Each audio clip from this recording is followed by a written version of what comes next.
Good afternoon, folks, and welcome back to the Bible in 365. Today is day number 31, and we're taking a look at Exodus chapter 40, beginning in verse 17, going all the way through verse 38, which is the end of the book of Exodus. And then we'll also be taking a look at Leviticus chapters 1 through 4. All right, folks, you know the drill. Let's get started.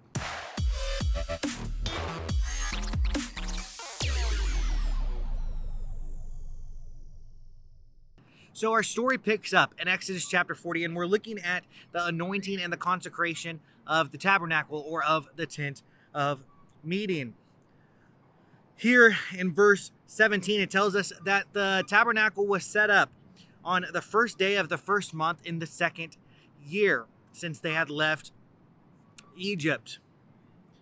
And it tells us all the steps that Moses took, obeying the Lord's commands, to then set up this place of worship. What I love about this chapter is that it ends verses 34 through 38 talk about the glory of the Lord coming upon the tabernacle, or upon the tent of meeting. And so it says, the cloud covered the tent of meeting, and the glory of the Lord filled the tabernacle. Moses could not enter the tent of meeting because the cloud had settled on it, and the glory of the Lord filled the tabernacle. And then it talks about the travels, and it talks about whenever the cloud was settled on the tabernacle, the Israelites would stay in place, but whenever it lifted from the tabernacle, they knew it was time to move on, to journey from that place. All right, folks, so we made it through our second book. We've made it through both Genesis and Exodus now, and now we're entering Leviticus.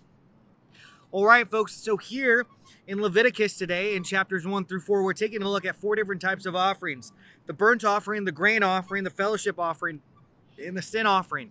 Here it offers for us some very important details regarding the process by which these offerings are supposed to be made. So let's start out in chapter 1 of Leviticus. The Lord calls and he speaks to Moses, and he says, "Speak to the Israelites and say to them, when anyone among you brings an offering to the Lord, bring as your offering an animal from either the herd or the flock." So essentially here, the Israelites could choose something from the herd or something from the flock to be offered as a burnt offering to the Lord. And this ultimately would be a food offering. And they would offer an aroma that was pleasing to the Lord. It talks about this repetition, and it talks specifically about the different nuances as to whether or not someone brings something from the herd or something from the flock. One thing that remains consistent throughout is that they have to bring an animal without defect.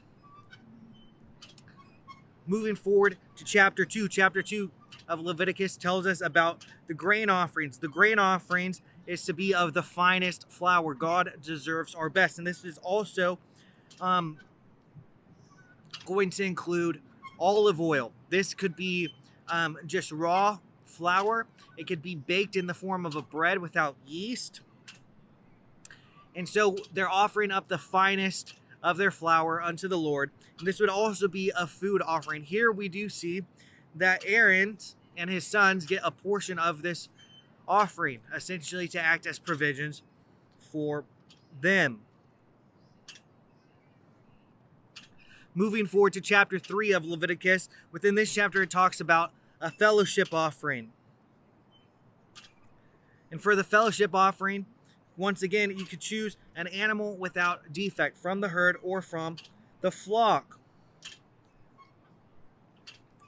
Here, at the end of the chapter, at the end of chapter 3, it tells us that this is a lasting ordinance for generations, that wherever they live, they can't eat fat and they cannot eat blood. So we see that these very specific and detailed laws are being given to the Israelites, telling them on how they are supposed to worship and live in accordance with God.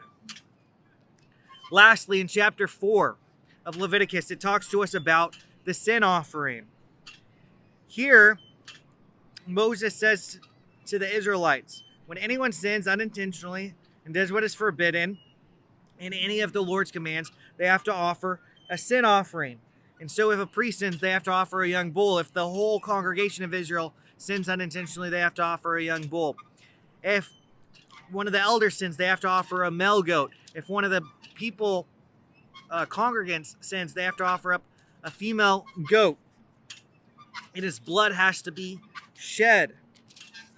And it says ultimately that this would act as atonement for the sin, and the sin would be forgiven. This is repeated every time with every instruction, that it would make atonement for the sin, and they will be forgiven.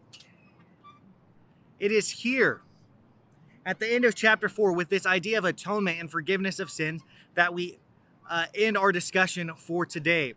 Our discussion will pick up tomorrow as we take a look at Leviticus chapters 5 through chapter 7. As always, folks, God bless.